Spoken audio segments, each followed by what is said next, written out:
नमस्कार दोस्तों, आज हम पढ़ेंगे डीएलएड द्वितीय वर्ष का प्रश्न पत्र प्रोफिशिएंसी इन इंग्लिश, जिसका कोड है 905। इसमें पहली यूनिट है भारत में अंग्रेजी की स्थिति और उसका महत्व।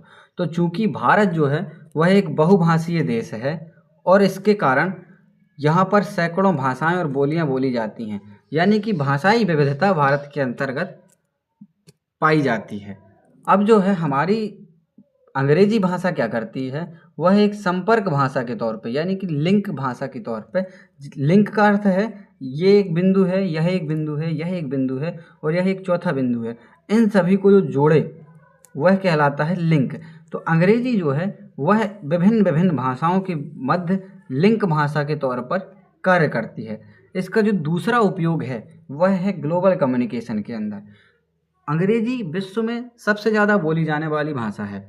इस प्रकार से अंग्रेजी की स्थिति अभी के दौर में सर्वाधिक सुदृढ़ है।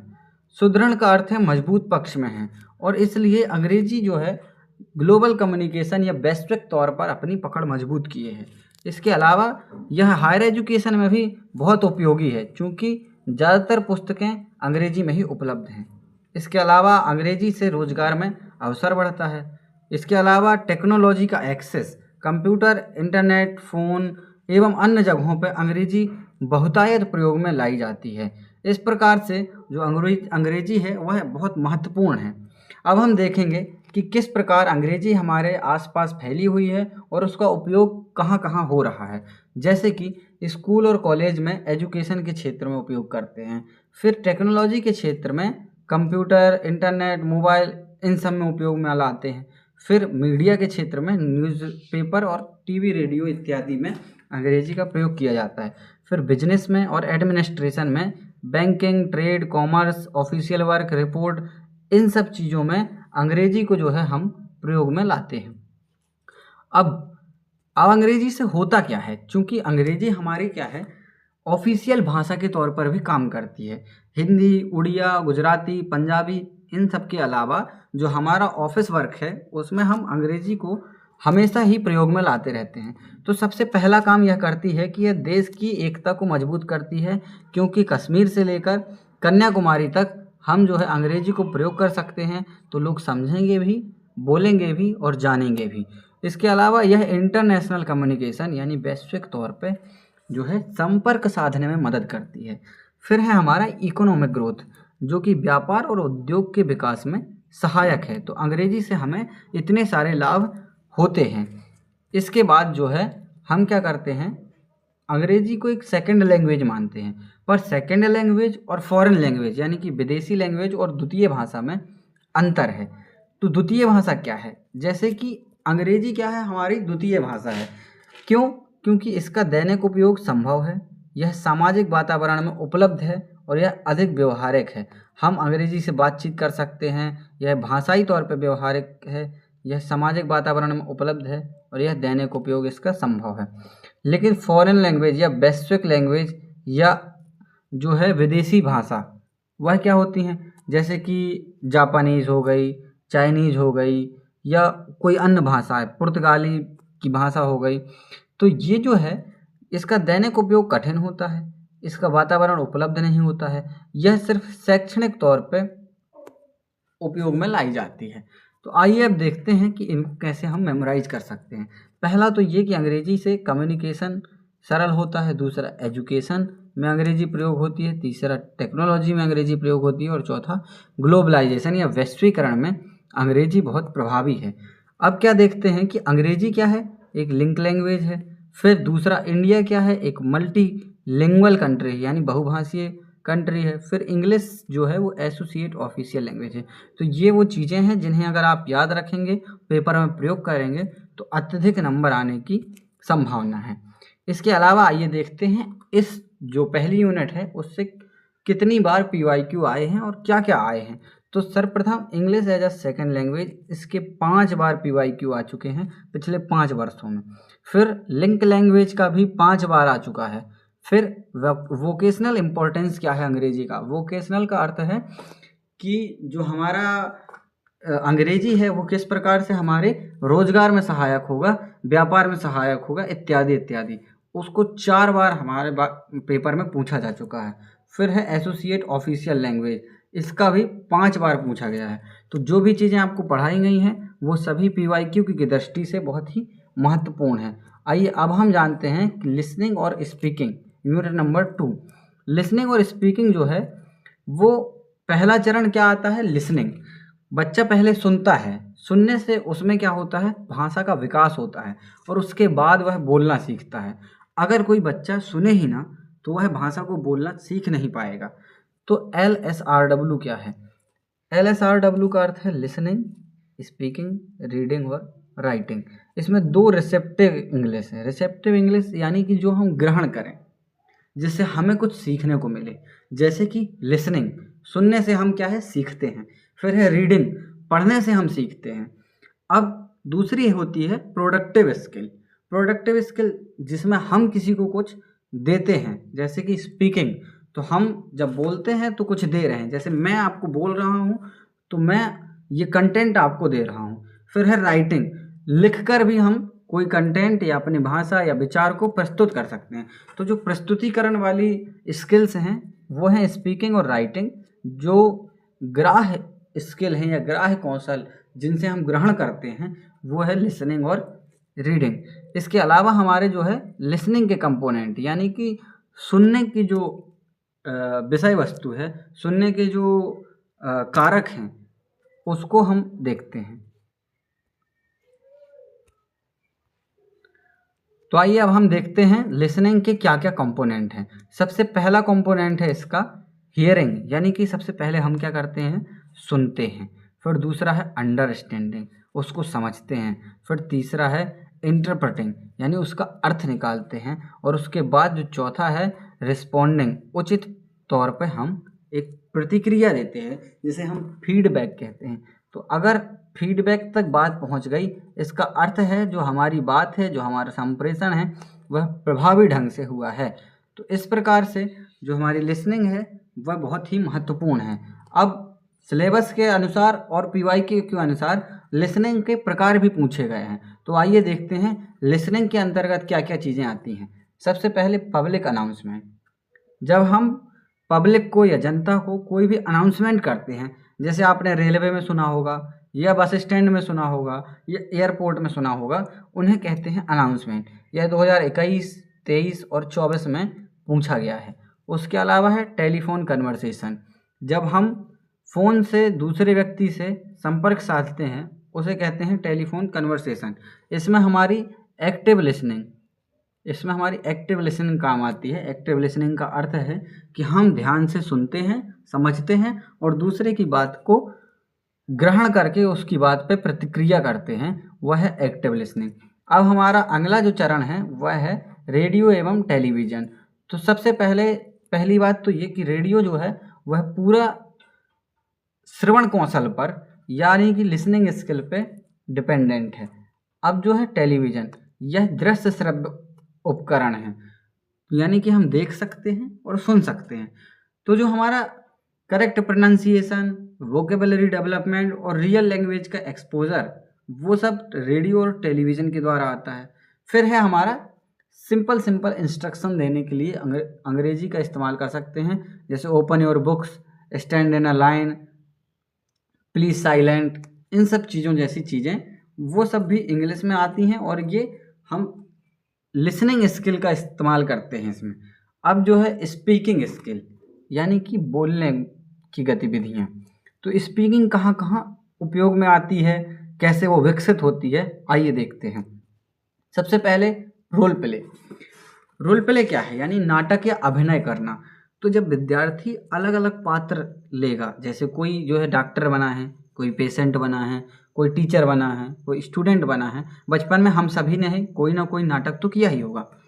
तो जब हम कोई पात्र का जिम्मेदारी लेते हैं, किसी पात्र को निभाते हैं, तो हम उसके अंतर्गत उसी की भाषा को देखते हैं। जैसे कोई दूध वाला बनेगा तो वह दूध वाले की तरह बात करेगा, कोई टीचर बनेगा तो वह टीचर की तरह बात करेगा। इसमें हमारी स्पीकिंग स्किल बहुत उभरती हैं और निखरती हैं। इसके अलावा है स्टोरी टेलिंग। स्टोरी टेलिंग क्या है, कहानियाँ सुनना सुनाना, जहाँ हम हमारी वोकेबलरी को इम्प्रूव करते हैं, हमारे इमेजिनेशन या कल्पना शक्ति डेवलप होती है, जहाँ हमारी लिसनिंग स्किल, सुनने की क्षमता विकसित होती है, स्टोरी टेलिंग यानी कि कहानी कहने से ये सारी चीज़ें उत्पन्न होती हैं। ये हमारा 2023 का PYQ है। अब दूसरी चीज़ है डिस्कशन। तो डिस्कशन क्या होता है? दो या दो से अधिक व्यक्ति जब किसी एक खास विषय पे बात करते हैं उसे हम डिस्कशन कहते हैं। ठीक इसी तरह IRI, interactive radio instruction. Radio पे कुछ शिक्षण कार्यक्रम अभी भी सरकार द्वारा चलाए जाते हैं जिनमें विद्यार्थी भाग लेते हैं, और जब विद्यार्थी भाग लेते हैं तो होता क्या है कि वहाँ से जो भी निर्देश आते हैं उन्हें विद्यार्थी सुनते हैं, सुनने के बाद उस पर प्रतिक्रिया देते हैं। ठीक है, इसके अलावा अब हम जानेंगे ओरल डिस्कोर्स या मौखिक चर्चा के प्रकार। तो सबसे पहला प्रकार है स्पीच, दूसरा डिस्कशन, तीसरा इंटरव्यू, चौथा न्यूज़ रिपोर्ट। आइए इनको विस्तार में जानें। तो स्पीच क्या होती है? जब कोई व्यक्ति किसी एक विषय पर सामने मंच पर खड़ा होकर कोई बात कहता है उसे स्पीच कहते हैं। स्पीच जो है वह एक संरचना में होती है, उसका एक स्ट्रक्चर होता है कि हम किस विषय पे स्पीच दे रहे हैं। फिर होता है डिस्कशन यानी चर्चा। तो डिस्कशन भी अलग अलग तरह से होता है, 2 व्यक्तियों में डिस्कशन हो रहा है या 4 व्यक्ति बैठे हैं उनके अंतर्गत डिस्कशन होता है, वो होता है डिस्कशन। फिर है हमारा इंटरव्यू, यहाँ एक इंटरव्यू लेने वाला होता है और एक इंटरव्यू देने वाला होता है, या कई बार एक से अधिक व्यक्तियों का भी इंटरव्यू लिया जाता है, लेकिन अक्सर यह सिर्फ 2 व्यक्तियों के मध्य की वार्तालाप है। फिर होती है हमारी न्यूज़ रिपोर्ट, जो कि आप सभी जानते ही हैं। इसके बाद आता है हमारा अनाउंसमेंट। अनाउंसमेंट क्या है? जब हम जनता को किसी खास चीज़ का संदेश देना चाहें उसे कहते हैं अनाउंसमेंट। और फिर है हमारी एडवर्टीजमेंट, यानी कि ऐड करने में या विज्ञापन करने में हम इंग्लिश को भाषाई तौर पे प्रयोग करते हैं, लिखने के तौर पे भी प्रयोग करते हैं, बोलने के तौर पे भी प्रयोग करते हैं और अपने पूरे ऐड को संयोजित करते हैं। फिर है हमारे यूनिट नंबर 3 जो कि है रीडिंग। तो रीडिंग या पढ़ना क्या है? एक महत्वपूर्ण रिसेप्टिव स्किल है जिससे हम कुछ ना कुछ ग्रहण करते हैं। तो रीडिंग का अर्थ सिर्फ पढ़ना नहीं है, बल्कि लिखी हुई सामग्री को समझना, उसके अर्थ को ग्रहण करना एवं उसका विश्लेषण करना भी है। यानी कि पढ़ना सिर्फ ये नहीं है कि हम अक्षरों को जान जाएं, पढ़ने का अर्थ है कि लिखी हुई चीज़ को हम समझें और उसे अपने अंदर धारण करें। अब पढ़ने के भी कुछ अलग अलग प्रकार हैं, जैसे कि skimming, scanning, extensive reading, intensive reading, silent reading इत्यादि इत्यादि। आइए इनको विस्तार से जानते हैं। तो सबसे पहली बात जो स्किमिंग होती है, स्किमिंग क्या होता है? किसी पाठ को तेज़ी से पढ़कर उसके मुख्य विचार या मेन आइडिया को समझना। जैसे कि हम किसी कहानी को पढ़ते हैं और पढ़ने के बाद कोई आपसे पूछे कि उस कहानी में क्या था, तो आप 4 लाइन में उस कहानी के बारे में बता देंगे कि हीरा और मोती नाम के 2 बैल थे और ऐसा ऐसा हुआ था। ये जो है 21 और 22 में 2 बार PYQ के तौर पे आया है। फिर है हमारा स्कैनिंग। तो स्कैनिंग क्या होता है?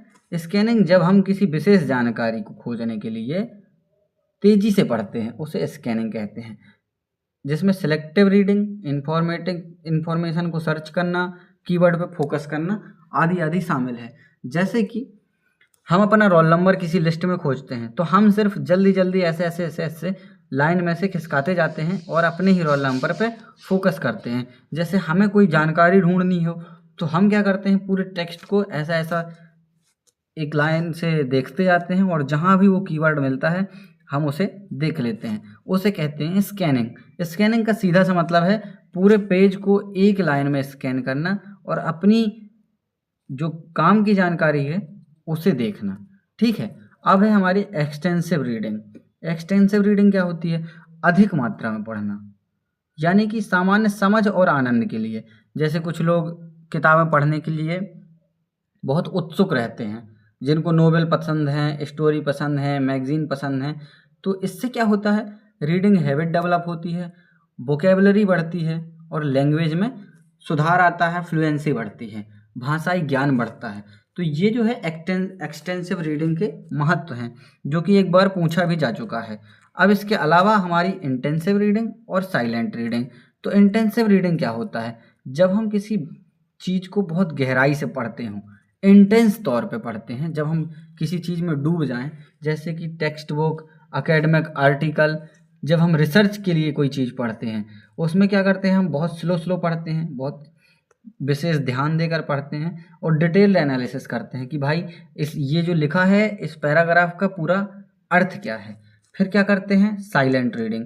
तो साइलेंट रीडिंग बिना आवाज़ किए पढ़ना, मन ही मन में पढ़ना। इससे क्या होता है, हमारी कंसंट्रेशन, ध्यान की क्षमता बढ़ती है, रीडिंग की स्पीड बढ़ती है। तो ये क्या है, सेल्फ स्टडी के लिए है, अच्छे से समझ आने के लिए है। इससे भी हमारी वोकेबलरी या शब्दकोश बढ़ती है। तो इसमें क्या होता है, एक और होता है, वो है लाउड रीडिंग। जब हम बच्चों को पढ़ाने के लिए और क्या करते हैं, हम अपने बोलने की स्किल को निखारने के लिए जब हम पढ़ते हैं उसे हम कहते हैं लाउड रीडिंग। उसमें क्या होता है, उच्चारण पे बहुत ज़्यादा ध्यान दिया जाता है। अगर कभी पूछ ले तो आप लिख के आ सकें। अब एक बार अंतर भी पूछा जा चुका है, स्किमिंग और स्कैनिंग में अंतर क्या है। तो जो स्किमिंग होता है, जैसे कि आपको पहले बताया था, वो मेन आइडिया को देखता है कि आखिर क्या था, कहानी का मेन आइडिया क्या है। जैसे जो बचपन में आपने पढ़ी होंगी पंचतंत्र की कहानियाँ, तो उसमें कुछ नैतिक मूल्य छुपे होते हैं, जैसे सदा सच बोलो, झूठ नहीं बोलना चाहिए, या जैसे पशु पक्षियों को आहत नहीं करना चाहिए, प्रकृति को बचाना चाहिए। ये सब क्या है, एक मेन आइडिया है। तो जब हम कहानी पढ़कर कोई एक मेन आइडिया लगाते हैं उसे कहते हैं स्किमिंग। जनरल रीडिंग ऐसे ही मज़े के लिए पढ़ने हो या ओवरऑल मीनिंग जानने हो, इन सब के लिए हम क्या करते हैं, स्किमिंग का प्रयोग करते हैं। इसमें क्या है, जल्दी से मेन आइडिया अंडरस्टैंड करेंगे, जल्दी जल्दी पढ़ेंगे, एक नज़र में पढ़ के ख़त्म कर देंगे। स्कैनिंग क्या है, कोई स्पेसिफिक इन्फॉर्मेशन, जैसे कि आपका रोल नंबर हो, जैसे कि कोई और चीज़ हो, लिस्ट में से कोई खास सामग्री निकालनी हो, तो उनको अपन सिलेक्टिव रीडिंग करते हैं, एक पर्टिकुलर डिटेल को सर्च करते हैं, इन्फॉर्मेशन को सर्च करते हैं। तो स्कैनिंग में हम क्या करते हैं, इन्फॉर्मेशन सर्च करते हैं। जैसे कि कोई एक बुक है, उसमें कुछ लिखा हुआ है और हम एक ख़ास डेट को ढूंढ रहे हैं जो कि यहाँ पे लिखी हुई है, तो हम इस पूरी को बुक को ऐसे ऐसे पढ़ते आएंगे और उस खास जगह पे देखेंगे, स्कैन करेंगे और उसे अपने संज्ञान में ले लेंगे। फिर है ग्लोबल वर्सेस लोकल कॉम्प्रिहेंशन। ये क्या है, 2023 में और 2024 में दोनों वर्षों में पूछा गया है। तो सबसे पहले ग्लोबल क्या होता है, जहां हम पूरा टेक्स्ट पढ़ते हैं, जनरल मीनिंग निकालते हैं, उसकी मेन थीम को जानते हैं और बस ऊपर ऊपर मोटे तौर पे समझ लेते हैं।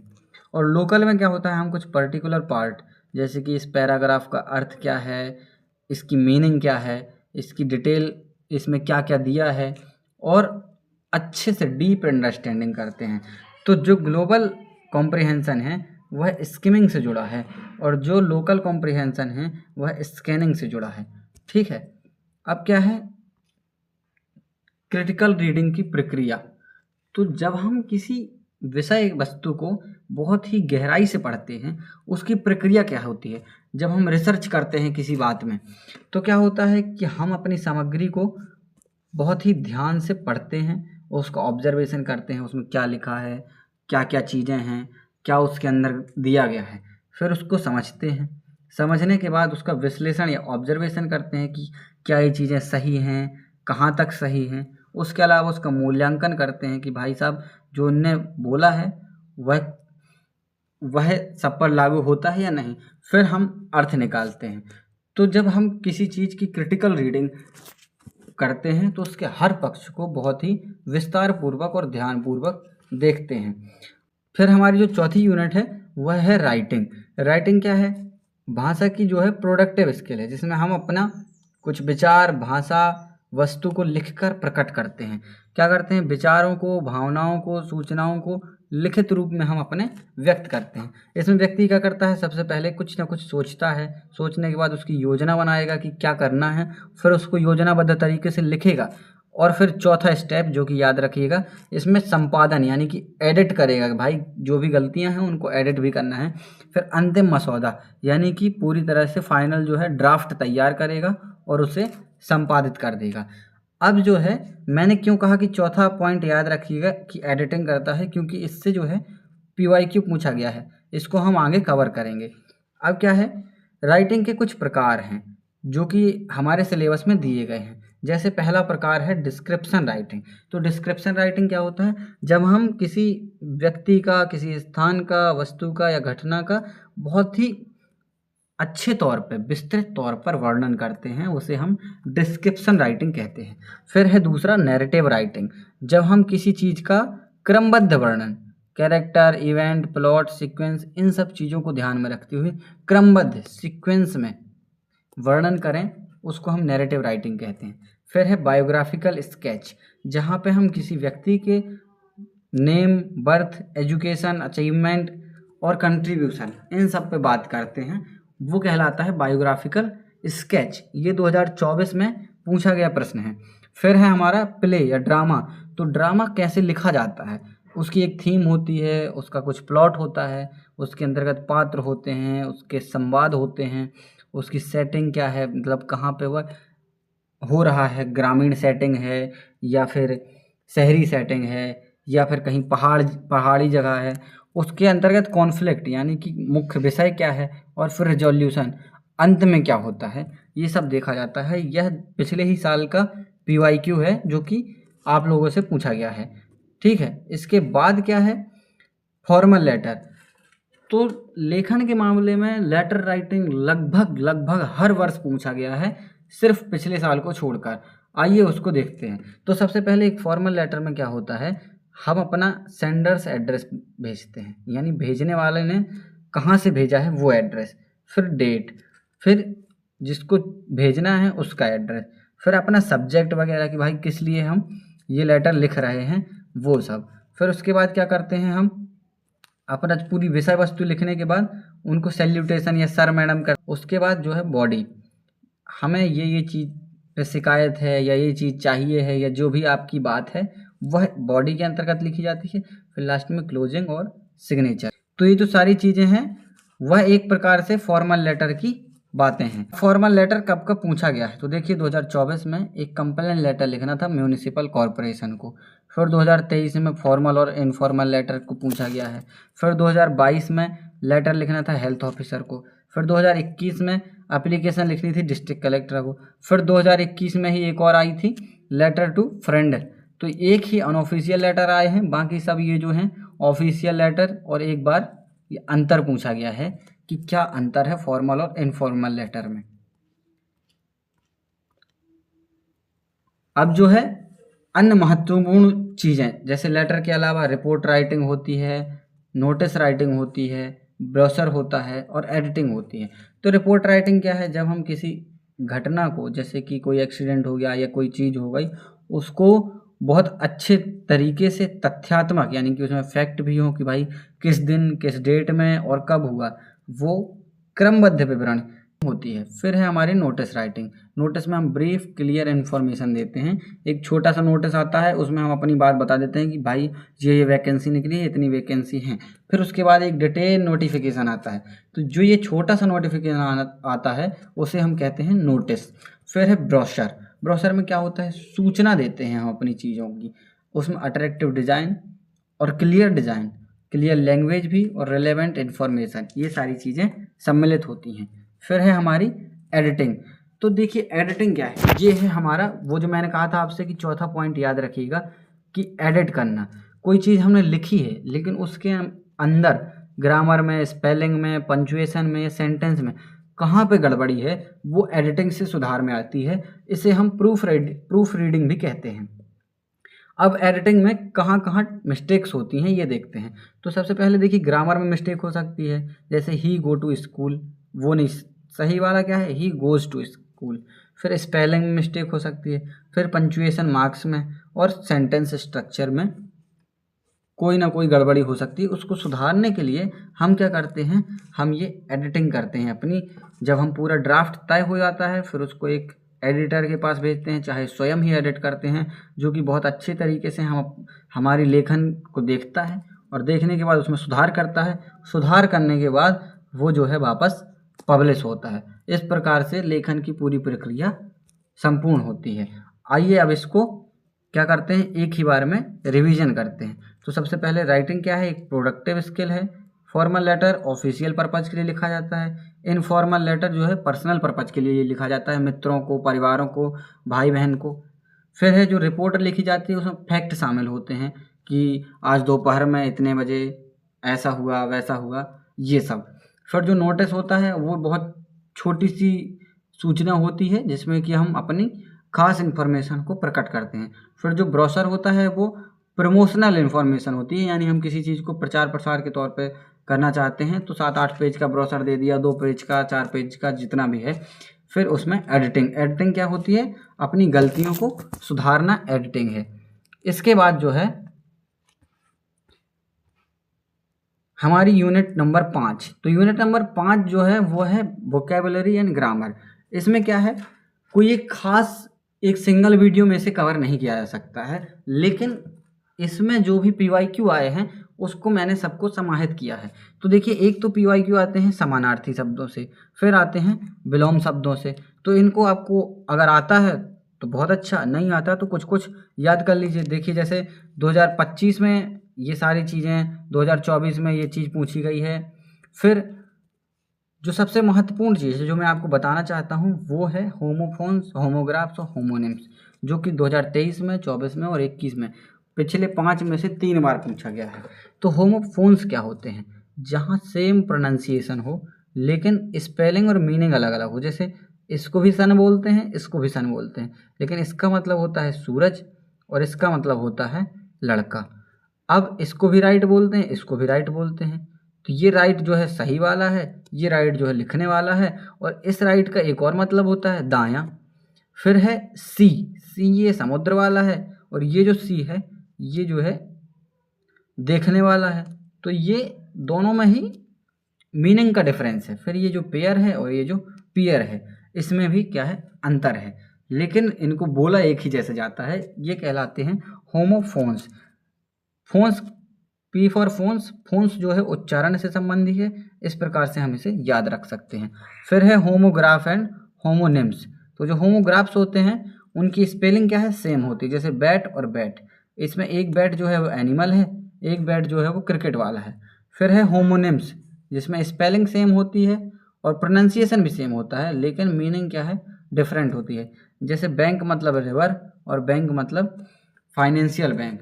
इस प्रकार से होमोग्राफ, होमोनिम और होमोफोन्स अति महत्वपूर्ण चीज़ें हैं जो कि 5वीं यूनिट से बार बार पूछी जाती हैं।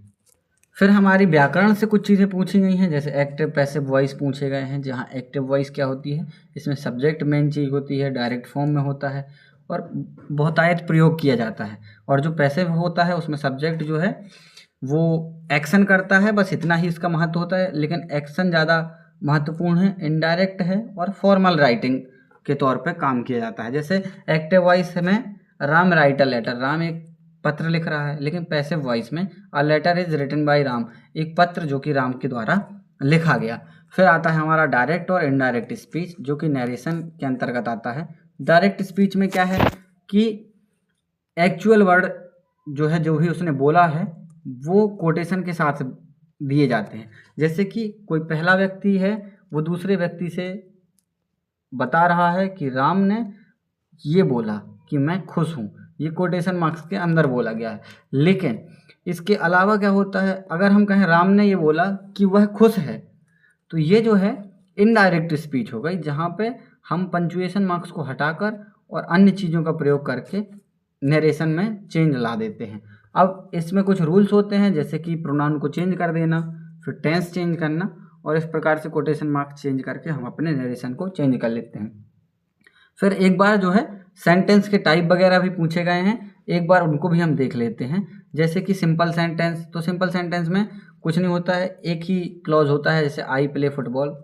फिर होता है कंपाउंड सेंटेंस, तो जिसमें 2 इंडिपेंडेंट क्लॉज होते हैं। अगर आपको क्लॉज आता है तो बहुत अच्छा, नहीं आता तो कोई बात नहीं, एक आध कोई चीज़ याद कर लीजिए, या फिर इसी को याद कर लीजिए, जैसे I play football and my brother play cricket. इसमें क्या होता है, 2 अलग अलग ऐसे सेंटेंस होते हैं जो अपनी, जिनको अलग अलग कर दिया जाए तो फिर क्या होता है कि वो अपनी अलग से मीनिंग निकालेंगे। जैसे आई प्ले फुटबॉल, मैं फुटबॉल खेलता हूँ, और माई ब्रदर प्ले क्रिकेट, मेरा भाई क्रिकेट खेलता है। तो वो दोनों अलग अलग भी अर्थ दे रहे हैं और एक साथ भी अर्थ दे रहे हैं। फिर आता है कॉम्प्लेक्स सेंटेंस, जहाँ पे एक डिपेंडेंट होता है, एक इंडिपेंडेंट होता है। जैसे I stayed at home because it was raining, तो मैं घर पर रुका, ये पूरा अर्थ दे रहा है, लेकिन बिकॉज इट वॉज रेनिंग, तो ये जो है अधूरा अर्थ दे रहा है। तो एक डिपेंडेंट है और एक जो है इंडिपेंडेंट है। ठीक है। फिर होता है डिक्लेरेटिव, जिसमें हम कुछ डिक्लेयर करते हैं कि भाई मेरे से हो गया। तो जैसे कि Ram goes to school, Ram school जा रहा है, हमने डिक्लेयर कर दिया। तो जब डिक्लेयर कर देते हैं तो वो डिक्लेरेटिव सेंटेंस कहलाता है। फिर है इंट्रोगेटिव, जहाँ पे हम कोई क्वेश्चन पूछते हैं, प्रश्नवाचक जिसे कहते हैं, जैसे कि आप कहाँ रहते हो, क्या करते हो, आपका क्या नाम है, इत्यादि इत्यादि। फिर ट्रांजिटिव और इनट्रांजिटिव वर्ब्स, तो इसमें क्या होता है, यह भी एक बार पूछा जा चुका है 2021 में और 2024 में। तो ट्रांजिटिव वर्ब क्या होती है, जिसमें एक ऑब्जेक्ट की ज़रूरत पड़ती है, और ऑब्जेक्ट जैसे कि राम राइट अ लेटर, तो ऑब्जेक्ट इसमें क्या है, लेटर एक ऑब्जेक्ट है। फिर इनट्रांजिटिव वर्ब क्या होती है, इसमें ऑब्जेक्ट की ज़रूरत नहीं पड़ती, जैसे कि द बेबी स्लीप, या ही लाफ, या ही स्टेयर्स, ये सारी चीज़ें जो हैं वो इनट्रांजिटिव वर्ब है।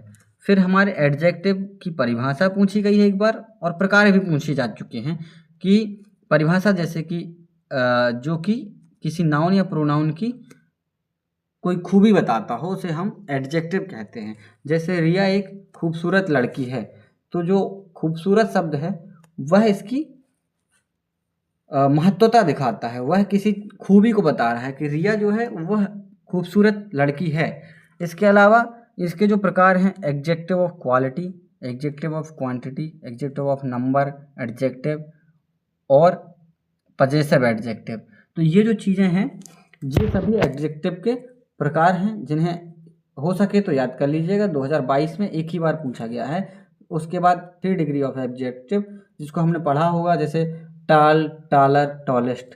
तो ये जो चीज़ें पॉजिटिव डिग्री, कंपैरेटिव डिग्री और सुपरलेटिव डिग्री एक नज़र में याद हो जाए तो अच्छी बात है, नहीं हो तो कोई बात नहीं। इससे सिर्फ ज़्यादा चीज़ें नहीं बनती हैं, इतनी थोड़ी बहुत चीज़ें ही आती हैं। उसके बाद जो है हम PYQ को ट्रेंड को देख सकते हैं कि इस प्रकार से जो है राइटिंग से 4 बार आया है, वोकैब ग्रामर से सबसे ज़्यादा बार आया है। उसके अलावा यूनिट 2 से जो है 4 बार आया है प्रश्न, और यूनिट 3 से जो है 4 बार प्रश्न आए हैं, बार प्रश्न आए हैं। इसकी आप स्क्रीनशॉट ले सकते हैं कि क्या क्या प्रश्न कब कब पूछे गए हैं। इसके अलावा जो है इम्पोर्टेंट डेफिनेशन अगर आपको देखनी हो तो इसके आप स्क्रीनशॉट रख सकते हैं। बाकी मैंने आपको पहले ही बता दिया है। धन्यवाद।